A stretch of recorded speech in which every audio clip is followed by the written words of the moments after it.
जी तो अस्सलाम वालेकुम दोस्तों ये देखिएगा कि क्या सिनारियो बन रहा है जीबीपी यूएसडी में।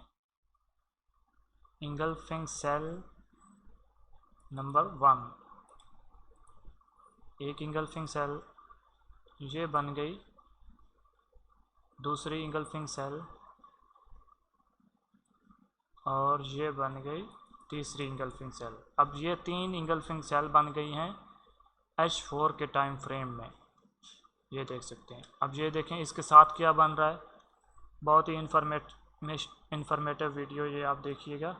ये देखें अब इसके साथ EBF बन रही है, ये हाई लिक्विडिटी जोन है, 2 दफ़ा टेस्टेड हो चुका है, 2 दफ़ा इसको रिस्पेक्ट मिल चुकी है। अच्छा अब ये 1 2 3 इंगल्फिंग सेल H4 और साथ में EBF और हाई लिक्विडिटी जोन। अच्छा इस वीडियो के एंड पर मैं आपको बताता हूँ कि ब्लैक शीप किस तरह कहता है कि इसको किस तरह आपने ट्रेड करनी है। अच्छा दूसरा सिनेरियो मैं आपको यहाँ पर एक और बता देता हूँ। ये देखिए इससे अच्छा सेटअप आपको और शायद ही ना मिले प्राइस एक्शन के साथ। इस पर मैं तो खुद वर्क नहीं करता, लेकिन ये सिनारियो बन रहा है, इसके साथ एक्सप्लेन करूँगा तो अच्छा लगेगा आपको और कॉन्फिडेंस मिलेगा कि ये अच्छा सेटअप बन रहा है बाय और सेल के लिए, दोनों के लिए। और इस पर ट्रेड कैसे करनी है वो मैं आपको बताता हूँ। इसको थोड़ा सा मैं एडजस्ट कर लूँ। अच्छा ये ट्रेंड लाइन बन गई। अब ये देखिएगा कि 3 इंगल्फिंग सेल बनी हुई हैं यहाँ पर, और साथ में ये ट्रेंड लाइन को कितना अच्छा सपोर्ट कर रहा है वो आप देख सकते हैं, और साथ में हाई लिक्विडिटी जोन भी है।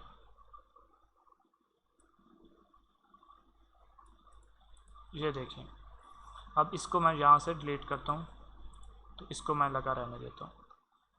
अब यहाँ पर सेलिंग का प्रेशर चेक करें कि यहाँ पर EBF भी है, हाई लिक्विडिटी जोन भी है, 3 इंगल्फिंग सेल भी बन गई हैं, और ये ट्रेंड लाइन के नीचे भी है, इसको भी सपोर्ट कर रहा है। प्राइस जो है वो सेल के प्रेशर में है। अब 2 सिनेरियो बन रहे हैं, या तो ये यहाँ से जो है वो इस ट्रेंड लाइन को रिजेक्शन दे और यहाँ से आपकी सेल की ट्रेड बनती है, ये आपका TP हो सकता है। फर्स्ट TP आपने 40 पिप्स लेना है। अच्छा दूसरा सिनेरियो वो जो इससे ज़्यादा अच्छा है और शानदार है, वो ये देखें कि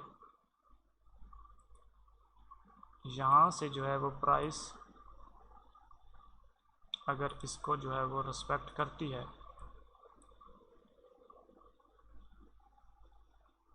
यहाँ से देखिएगा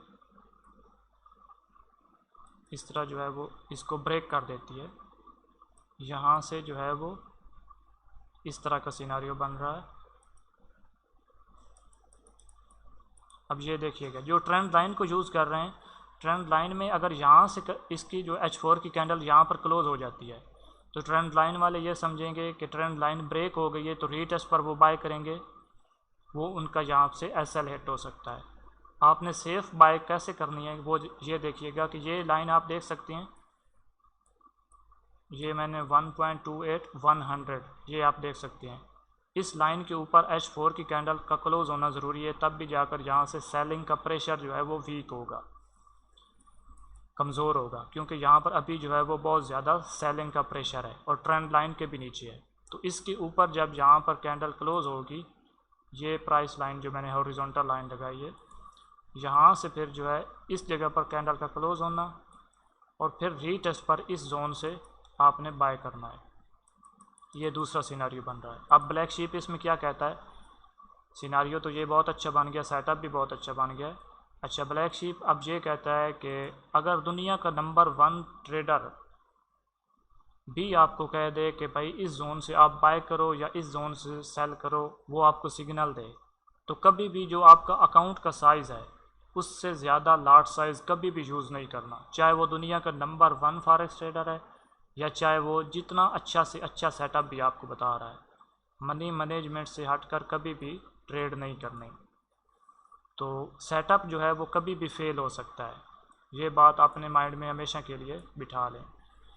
तो ये एक अपॉर्चुनिटी बन रही है, तो ये क्लीन ब्रेकआउट यहाँ पर होगा, तो सेलिंग का प्रेशर यहाँ पर कमज़ोर होगा, ट्रेंड लाइन को क्लीन ब्रेक करेगी, अच्छा ब्रेकआउट होगा और रीटेस्ट पर आप यहाँ से बाय कर सकते हैं। और TP आपका इस जोन से नीचे होगा, क्योंकि ये हिडन इंगल्फिंग बाय बन जाएगी, ये देखें। फिर ये हिडन इसके नीचे आपका SL होगा, और TP आप जो है वो उस हिसाब से ले सकते हैं जैसे मैंने आपको गाइड किया हुआ है। तो ये था आपके लिए आप एक जो सिनारियो बन रहा था। उम्मीद करता हूँ कि ये वीडियो आपको अच्छी लगी होगी। तो इस चैनल को सब्सक्राइब कर लें और साथ में बेल आइकन को प्रेस कर लें। इस तरह की मोर इन्फॉर्मेटिव वीडियो लेने के लिए जो है वो मेरे व्हाट्सएप ग्रुप को भी ज्वाइन कर सकते हैं। इस वीडियो के डिस्क्रिप्शन में उसका लिंक मौजूद है।